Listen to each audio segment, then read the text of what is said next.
For home growers of mushrooms that are just wanting to get started with it, there's a lot of options out there for grow-at-home kits that you can order. They tend to be pretty expensive. There's no telling how old they are when you get them. They tend to not produce really well. So we've produced a DIY kit that lets you make your own fruiting block that you use at home. You know it's fresh because you just made it. You'll get to watch the fungus spreading throughout it until it fruits, and it only takes a couple weeks for that to happen. And it doesn't take any special knowledge or equipment. It's easy to do, very effective, very affordable, and at the end of this video, I'll show you comparisons with other grow-at-home kits. Let's take a look what we've got inside our box. I've got a box here the way you'd receive it with this one has 4 DIY kits in it, and in this part of the US, this would ship for about $15 for most people in this area. Within, I'd say within New England to Florida to, say, the Midwest. So about $15 shipping for 4 kits, so it's adding about $4 a kit. You're still coming in at that rate. If you buy 4 or more, you get a 20% discount off of the normal $7 price, which gets it down to 5 something. So you're coming in under $10 a kit with shipping, which is pretty good. And you can get up to 6 in a box at a time, so you can get that shipping down pretty good.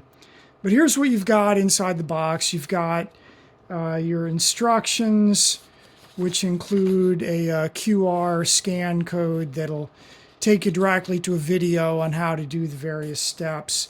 Pretty easy to follow. Get some of this packing out of here. You've got a humidity tent that you may choose to use. You've got micropore paper tape. You've got stainless steel clip and some zip ties. It's got 4 single-shot spawn bags. If you're not ready to use them all right away, just store them in the fridge. And then you've got your 4 substrate bags, and they're in a bag with a filter patch. It'll be able to breathe through this filter patch, but it won't allow any contaminants in, so it'll let it stay nice and clean and healthy as it's growing up until it's ready to fruit. And at that point, you'll open it up. So that's what you've got. If you do 1 of these a week, you'll end up with about 1.5 pounds of mushrooms a week just by inoculating 1 bag each week.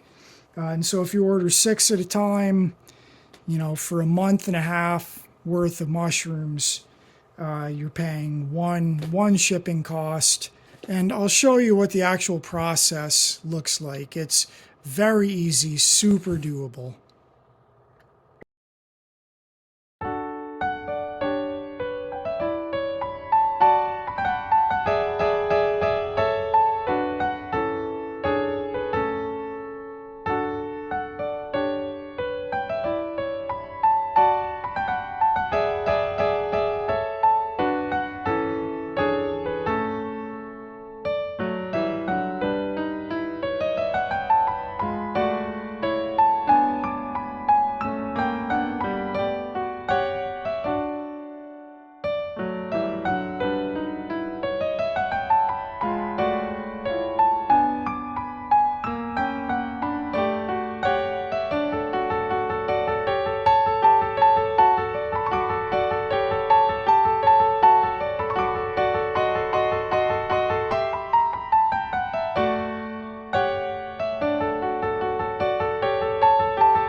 So what can you expect to actually get from one of our DIY kits, and how does that compare to some of these other grow-at-home fruiting kits that you can get? Well, we did this. We bought a bunch of them, tested them, collected all the data on them. We tried growing them exactly the way they suggested. We also tried growing them under more ideal conditions using our fruiting chamber, and the results are pretty stunning. I'll show you here. I put all the relevant information into a small, pretty easily digestible chart so you can see. So we're looking at the size of the fruiting blocks, the cost with shipping, the average production in ounces, and then translating that into the average cost per pound of the mushrooms that you end up growing at home. And you can see Field and Forest were pretty big blocks and produced fairly well, but with the cost of the blocks, you end up paying close to $30 a pound. North Spore, quite a bit smaller blocks, didn't produce that well, ended up being over $62 a pound. Back to the Roots, very small blocks, almost $40 a pound. Forest Origins, very small, produced very badly, $153 per pound. And then ours, you come in about $6.23 a pound, as compared to the farmer's market average of about $12 to $18 a pound. So, you know, if that gives you any information to use, it's actually dramatically cheaper to grow your own using our DIY kits than to go to the farmer's market and buy them.